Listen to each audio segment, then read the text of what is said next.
course stage s'est bien passée? Dans le fond, je te dirais que ma course au stage s'est très bien passée étant donné les circonstances, parce que c'est sûr qu'avec l'aspect virtuel de la course qui a eu lieu cette année, c'était compliqué parce que juste connecter avec une personne à travers l'écran virtuel qui nous Mhm. sépare, c'est un peu plus difficile que de voir une personne en vrai.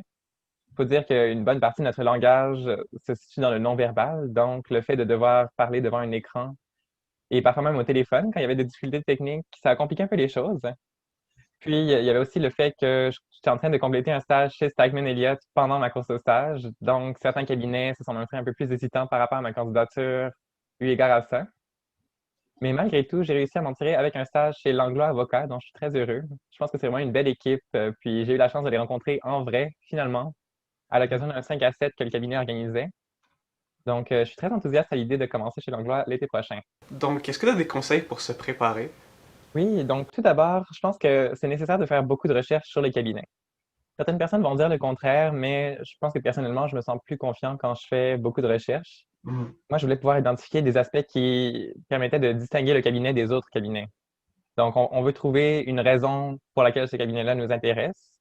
Et si on veut avoir l'air sincère, ça va être nécessaire de chercher plus en profondeur pour trouver quelque chose qui distingue vraiment ce cabinet-là. À part ça, je pense que c'est vraiment important de faire preuve d'introspection. Donc, avant de commencer la course, je pense que tout le monde devrait se demander qu'est-ce qui me distingue des autres candidats, Mhm. mais aussi qu'est-ce que moi je recherche, quelles sont mes attentes vis-à-vis de ma course au stage. C'est une étape très importante, puis moi, ça m'a beaucoup aidé à me préparer pour la course parce que j'ai pu relier mes expériences, mes désirs, mes besoins personnels à ceux du cabinet. Donc, à part ça, je te dirais, c'est très important d'être pointilleux quand on écrit ses lettres de motivation, puisque les Mhm. cabinets, les fautes d'orthographe, ça passe pas inaperçu. On fait affaire à des gens qui sont très compétents en français ou en anglais. On fait affaire à des avocats qui sont habitués de manier ces langues-là. Donc, des fautes d'orthographe, je te dirais Pense que pas ça vient bien. miner la qualité d'une candidature assez rapidement. Donc, relisez bien, faites affaire avec vos amis qui connaissent bien le français. Ça, c'est important. Sinon, on va toujours devoir prendre conscience de ses forces, de ses faiblesses et d'éventuelles ambitions pour notre futur professionnel. Mhm. Moi, je sais que je veux faire une maîtrise, donc ça, j'en ai fait part au cabinet. Puis même si je faisais la course pour 2022, mon cabinet m'a dit, c'est correct, tu feras ton stage en 2023 si tu te fais admettre dans une maîtrise qui t'intéresse. Ok. Puis moi, c'est ça que je cherchais dans un cabinet. Donc, c'est important d'exprimer ces attentes-là de manière à ne pas se retrouver face à une situation où le cabinet comprenait pas vraiment nos attentes, puis ça devient un peu plus difficile ou délicat. Tu parlais de faire des recherches, donc j'imagine que c'est important d'adapter sa lettre de présentation au cabinet où t'appliques. Tout à fait. Donc, plusieurs personnes vont vous dire éviter les gabarits. Personnellement, j'ai postulé pour trop de cabinets pour pouvoir éviter les gabarits, mais tout est dans la délicatesse et l'attention aux détails qu'on investit dans ces lettres-là. Donc, moi, j'utilisais toujours j'avais deux gabarits. J'avais un gabarit pour les cabinets nationaux ou internationaux et un autre pour les cabinets régionaux. À partir de là, je personnalisais les lettres et vraiment, je venais insérer les éléments qui distinguaient ce cabinet-là d'autres cabinets à mes yeux. Donc, malgré tout, je te dirais que juste avoir une bonne structure de lettres, c'est important. Donc, s'il faut un gabarit pour faire ça, moi, je vois pas de problème là-dedans. Puis, j'ai eu, ok, j'ai eu des entrevues auprès de tous les cabinets sauf un pour lesquels j'ai postulé. Donc, je pense pas que les gabarits, ce soit une mauvaise solution quand je me fie à mon expérience personnelle. Mais donc, tu as déjà appliqué à combien de cabinets pour avoir un stage? Donc, j'ai postulé pour 16, auprès de 16 cabinets. L'un d'entre eux ne m'a pas convoqué en entrevue, les autres, oui. J'ai refusé, j'ai refusé deux entrevues, je pense. Puis, il y a un cabinet qui s'est désisté par rapport à ma candidature plus tard, puisqu'ils ont décidé de couper leur liste de candidats. Ok. C'est loin d'être mon premier choix, donc ça n'a pas été très grave à mes yeux. Puis, ça m'a permis de mieux me concentrer sur les cabinets qui, effectivement, m'avaient donné une entrevue pendant la course. Mais c'est Ok. sûr que postuler pour ce nombre-là de cabinets, quand on a une candidature qui... Je veux dire, moi, je pensais pas que j'allais avoir toutes ces entrevues-là. Donc, je me disais, bon, probablement que je vais m'en tirer avec 5, 6, 7 entrevues, mais ça n'a pas été le cas et j'ai fini par faire à peu près 13, 12 entrevues, qui a été très chargé parce qu'il faut dire que les premières entrevues ont lieu sur une période de 3 jours. Ah, ok. Pendant 3 jours, c'est assez complexe.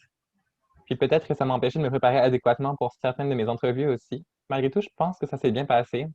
Mais c'est sûr que même si on a l'impression que nos entrevues se sont bien passées, il faut se dire qu'il y a des candidats extrêmement compétents. Ouais, c'est vrai. Puis les cabinets doivent faire des choix. Ils sont obligés. C'est pas parce qu'ils nous aiment pas, mais bien parce que Des fois, un candidat qui a déjà terminé des études supérieures avant même son bac en droit, ça va être très intéressant pour un cabinet qui œuvre dans un domaine connexe.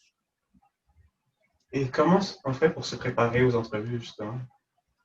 Donc moi, ce que j'ai fait personnellement, ça c'est vraiment mon truc, mais je suis certain que d'autres personnes se sont pris d'une manière différente. Mais moi, j'ai fait un gros document, je pense que j'avais 28 pages de détails sur les cabinets. Donc, Mhm. j'ai vraiment analysé, j'ai aussi écrit des questions que je voulais leur poser à l'avance, parce que bien souvent, quand on passe à travers toutes les questions que l'intervieweur veut nous poser, arrive le temps où nous, on doit poser nos questions au cabinet.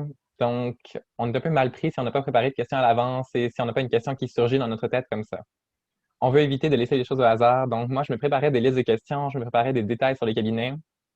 C'est sûr que, bon, chercher en quelle année le cabinet a été fondé, oui, j'ai fait ces recherches-là. Non, ça ne m'a pas servi à grand-chose. Mais j'étais content d'avoir toute l'information dont j'avais besoin, juste parce que je me disais qu'au cas où il y aurait un blocage, puisque Mhm. c'était virtuel, c'est quand même assez facile d'aller vérifier ses notes. J'ai pas eu besoin de le faire. Je te dirais que mes entrevues se sont déroulées d'une manière un peu plus fluide. Donc, j'ai pas vérifié mes notes, mais au moins, je pense que le fait de les avoir à portée de la main, ça m'a donné confiance en moi dans une certaine mesure. Et peux-tu me dire comment ça se déroule une entrevue? Ça dépend vraiment du cabinet. La durée peut être différente, le contenu de l'entrevue aussi. Par exemple, j'ai eu des premières entrevues qui ont duré à peu près 20 minutes, tandis que d'autres ont duré 1 heure et demie. Ok. Euh, c'est très différent. Celle d'1 heure et demie, j'étais mal préparée puisque j'avais juste eu des entrevues d'autour d'une demi-heure, 45 minutes jusqu'à cette entrevue-là. Donc, c'était justement avec Hustler. C'était un peu plus difficile parce qu'on arrive à court de préparation à un certain point, puis là, Ouais. les questions deviennent de plus en plus complexes, de plus en plus détaillées. Mhm. Donc, on commence à être hésitant ou à répéter les mêmes choses et c'est là que ça se déroule un peu moins bien. Donc, c'est important d'être très préparé. Si on sait que notre entrevue dure 1 heure et demie, je vous dis, Ouais. faites pas comme moi, préparez-vous un peu plus parce que ça peut en valoir la peine. Et donc, les questions, c'est des questions, par exemple, sur la jurisprudence. Dans le fond, les questions de droit pur, ça m'est arrivé à 2 reprises dans la course de stage. Mais bien souvent, c'est des questions qui vont être liées à notre parcours personnel. Donc, disons, moi, j'ai travaillé pour la Défense nationale. L'une des questions qu'on m'a posées, qui était en lien avec le droit, c'était ce que je pensais du statut des juges militaires. Là, pour des raisons de confidentialité, je me suis pas égaré dans cette réponse-là, même si, bien sûr, j'avais une réponse en tête. Par contre, j'ai donné ce que je pouvais dire, mais je pense que ça paraît quand même bien de mentionner nos obligations de confidentialité résiduelles auprès d'un ancien employeur en entrevue, puisque le cabinet se dit cette personne-là est à son affaire. Ouais. Donc, c'est quand même rare, les questions de droit pur. Bien souvent, ça va être plutôt lié à notre CV, à nos attentes vis-à-vis du cabinet. Mais vraiment, les questions, ça varie d'une entrevue à l'autre. Ça arrive qu'on ait des questions communes. Puis, parfois, il y en a qui sont très intéressantes, qu'on anticipe mal. Mais si on connaît bien notre CV, si on connaît bien notre candidature, puis après tout, c'est quand même notre devoir, puisque c'est nous qui soumettons la dite candidature, ça va bien se passer. Donc, on m'a aussi demandé, toi, tu te considères comme une personne humaniste, mais comment vois-tu la perspective de travailler pour des grandes entreprises en cabinet privé? Mhm. Donc là, on élabore une réponse, on trouve un moyen de s'en tirer, puis en bout de ligne, ça s'est bien passé pour moi. Donc, l'important, c'est de savoir répondre du tac au tac. Il n'y a pas de problème si on prend quelques secondes pour y penser. Donc, mieux vaut prendre quelques secondes pour construire une réponse bien formée et élégante dans notre tête, Ouais. plutôt que de commencer à répondre directement quelque chose de peu cohérent. Donc, ça, c'est pas mal vu de devoir prendre une pause pour répondre à une question. C'est pas mal vu, puis même on nous a dit à plusieurs reprises dans les entrevues que c'est quelque chose d'acceptable. Sinon, il y a toujours la question traditionnelle, parle-moi de toi. Donc, dans ce Mhm. cas-là, ça peut être 2 à 3 minutes de discours personnel. On raconte un peu nos expériences de vie. C'est utile d'avoir déjà préparé un petit discours pour répondre à cette question-là parce qu'autrement, on peut divaguer légèrement. Donc, moi, j'avais ma liste de points que je voulais mentionner, que j'ai mémorisé avant les entrevues et ça s'est très bien déroulé. Et donc, tantôt, tu parlais de faire une introspection, de savoir qu'est-ce qui fait de toi un candidat qui sort du lot. Donc, as-tu des conseils justement pour sortir du lot? Oui, bien sûr. Donc, c'est une question de long terme parce que dès qu'on commence le bac, ça va être nécessaire si on veut vraiment sortir du lot d'aller chercher des expériences supplémentaires. Certaines personnes misent sur leurs notes plus que sur leur CV. Personnellement, j'ai essayé d'étayer les deux, mais puisque j'ai sauté mon cégep et que encore aujourd'hui, j'ai seulement 20 ans, c'est difficile de sortir du lot au même point qu'une personne de 27 ans qui aurait fini son troisième bac à McGill en droit Ah, et qui postulerait pour la course au stage. Donc, il faut savoir que même si on sort du lot, ça ne veut pas dire qu'on sort du lot de la bonne manière aux yeux d'un cabinet. Et c'est pas notre faute. Il faut savoir que tous les cabinets ont des ambitions différentes, ils recherchent des candidats spécifiques. Certains cabinets vont être très ouverts à des candidats qui sortent du lot d'une manière qu'ils n'ont jamais vue auparavant, d'autres un peu moins. Mais l'important quand on sort du lot, je pense que c'est de pouvoir insister en entrevue sur ce qui nous distingue des autres candidats et en quoi c'est positif et en quoi ça pourrait être mis à profit par le cabinet pour lequel on postule. Donc, disons, moi, j'ai dit oui, j'ai 20 ans, j'ai sauté mon cégep. Par contre, ça ne veut pas de moi une personne moins compétente du fait de mon âge, mais plus une personne qui sait ce qu'elle veut. Donc, étant donné que je me suis rendu où je suis aujourd'hui, à l'âge que j'ai actuellement, Ouais. vous pouvez anticiper que dans quelques années, je vais m'être rendu encore plus loin et ces habiletés-là, cette ambition-là, je peux la mettre à profit pour votre cabinet plutôt que pour un autre. Ah oui, à quel point est-ce que les notes sont importantes pour le cabinet? Donc, c'est sûr que je peux être biaisé par rapport à cette réponse-là parce que moi, je suis quelqu'un qui a toujours misé sur mes notes. Par contre, je pense qu'après ma course au stage, j'ai une nouvelle impression de l'importance des notes au sein de ce processus-là. Au départ, je croyais vraiment que les notes comptaient pour presque tout. Mhm. C'est faux. Donc, les notes, principalement, ça sert à avoir une première entrevue. Je vous dirais que la plupart des cabinets recherchent des candidatures dont la moyenne est en haut de 7, 7,5. Les cabinets régionaux, ça peut même aller jusqu'à 6,5. Les plus grands cabinets, je pense que c'est rare que des personnes avec une moyenne en dessous de 8 puissent avoir un stage en bout de ligne ou même une entrevue. Il faut dire que certains cabinets convoquent moins de candidats. Donc, c'est là que les notes vont être plus utiles pour filtrer les candidats pour le cabinet. Mhm. Alors, certains cabinets, face à beaucoup de candidatures et peu de place pour une première entrevue, vont sélectionner des candidats avec une moyenne de 8,5 et plus pour Ottawa. Puis je pense qu'on n'est pas nécessairement l'université la plus populaire non plus. C'est sûr qu'il y a plus de gens de McGill et de l'UDM qui vont avoir un stage à l'issue de la course au stage que des gens du Ottawa.